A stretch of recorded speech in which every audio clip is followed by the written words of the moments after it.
দর্শক, আমি তমাল আপনাদের স্বাগত জানাচ্ছি আজকের এই ভিডিও দেখার জন্য। পহেলা বৈশাখ উপলক্ষে কালিয়ার উপজেলার খাসিয়াল ইউনিয়নের আজকের এই ঘোড়দৌড় প্রতিযোগিতা হচ্ছে। এই প্রতিযোগিতায় অংশগ্রহণ করছে মোট 69টি ঘোড়া। আপনারা দেখছেন 46 নম্বর ঘোড়া অনেকটা সামনে থেকে চলে এসেছে। মূল র্যাম্প বা মূল স্রোতের ভিতরে সে আসে নাই, বাইরে থেকে চলে আসছে। আরেকটি ঘোড়াও চলে গেল স্রোতের বাইরে, তাকে ছোঁয়ার চেষ্টা করছে স্রোতের ভিতরে আনার। আসলে এগুলো নিয়ন্ত্রণ করা অনেকটা কষ্টসাধ্য। দেখেন কতগুলো ঘোড়া চলে আসছে দৌড়ে। এই ঘোড়ার দৌড় প্রতিযোগিতা ভিডিও করা বেশ কষ্টসাধ্য এবং বেশ ঝুঁকিপূর্ণ। দেখেন কিভাবে ছোয়ারিরা ঘোড়াগুলোকে পিটাচ্ছে, অর্থাৎ পিটানোটা হচ্ছে এই ঘোড়ার ছোয়ারিদের একটা কাজ। না পিটালে এগুলো সামনে এগোয় না। ছোয়ারে অনেক সময় মারামারি বেঁধে যায়। দেখেন অত্যন্ত চমৎকার লাগছে আজকের এই ঘোড়দৌড় প্রতিযোগিতা। বেশ কিছু ঘোড়া এখানে অংশগ্রহণ করেছে। মোট প্রতিযোগীর পরিমাণ হচ্ছে 59টা ঘোড়ার ভিতরে 10টি 12টি এভাবে একবার দেওয়া হচ্ছে। সেখান থেকে ফার্স্ট সেকেন্ড নির্ণয় করে সেগুলোর পুনরায় আবার দেওয়া হচ্ছে। দেখেন এই যে দুটো গরু, সামনের ঘোড়াটা বারবার মূল ছদ থেকে বের হয়ে যাচ্ছিল।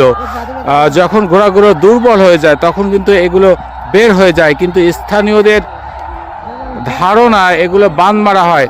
দেখেন দর্শকদের উল্লাস, হাজার হাজার দর্শক হয়েছে, অনেকেই এটাকে বিশ্বাস করে। এই বাচ্চাকে দেখেন, এ সব থেকে অল্প বয়সী ঘোড়া এবং এই ছোট একটা বাচ্চা এটাকে ট্রাই করছে। আগে একবার এসেছিল, আমরা জিজ্ঞাসা করেছিলাম। এ কিন্তু প্রতিবার ঘোড়া নিয়ে এখানে এসে ও নিজে কষ্ট হয়ে যায়, ঘোড়াকে লাগাম টেনে ধরে।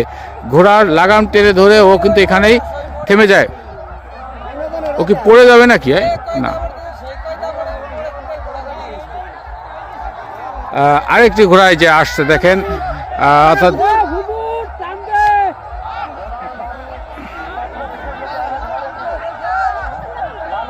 যে সমস্ত ঘোড়া সামনে অলরেডি চলে গেছে আর কিছু ঘোড়া এখনো পিছনে আছে।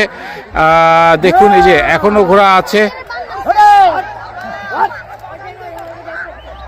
এই ঘোড়াটা বোধহয় সব থেকে বড় ঘোড়ার একটা হচ্ছে। এই যে এই ঘোড়াটা আসছে।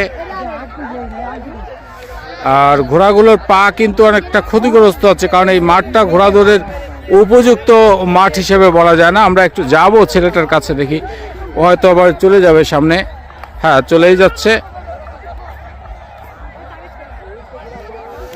অনেকের ধারণা ঘোড়াগুলোকে তাবিজ দেওয়া হয়। আমরা একটু দর্শকের সাথে কথা বলি, ওরা কি বলে দেখি, জানার চেষ্টা করি।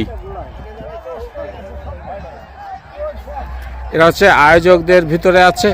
আচ্ছা, এই যে ঘোড়াগুলোকে আমরা এখানে বসে বারবার শুনতেছি ঘোড়াগুলোকে গুনিন দেওয়া হয়, আসলে কি গুনিনে কাজ করে? জি জি জি, নাহলে দেখতেছেন না ঘোড়া ওইখান থেকে বাঁক না ঘুরে সোজা দৌড়।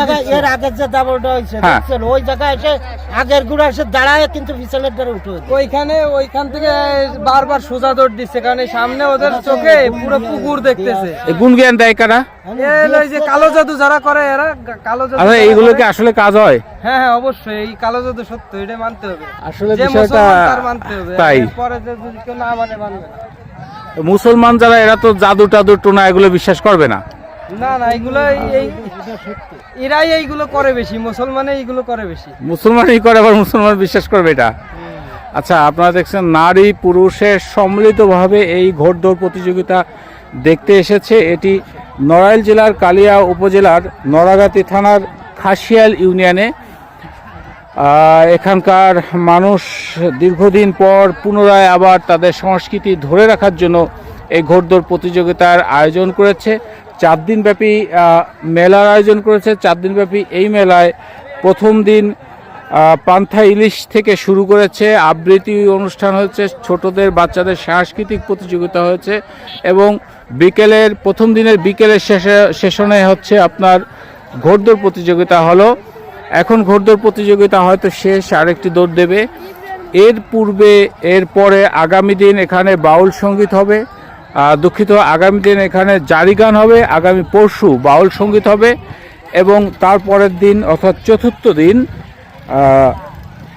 দিন হচ্ছে ব্যান্ড সঙ্গীত। 4 দিনের আয়োজন করেছে এখানকার যে চেয়ারম্যান, কমিউনিস্ট পার্টি থেকে সিপিবি থেকে নির্বাচিত চেয়ারম্যান বরকতুল্লাহ উনি, এবং এখানকার বিএনপির যে সংসদ সদস্য জাহাঙ্গীর বিশ্বাস, তাদের সৌজন্যে, তাদের তত্ত্বাবধানে এবং সবুজ সংঘ, খাসিয়ার সবুজ সংঘের আয়োজনে এই অনুষ্ঠান হয়েছে। আর হাজার হাজার দর্শক উপস্থিত হয়েছে। মেলার প্রায় শেষের দিকে এখন আর একটি ঘোড়দৌড় প্রতিযোগিতা হবে, তারপরও এখান থেকে অনেকে এখন বাড়ির দিকে যাওয়ার চেষ্টা করছে। আমরাও ফিরবো। আমরা আগামী দিনে আপনাদের চেষ্টা করব জারি গান দেখানোর জন্য। অবশ্যই আপনারা আমাদের পেজের সাথে থাকবেন, আমাদের পেজ লাইক, কমেন্ট, ফলো করে আমাদের সাথে থাকবেন।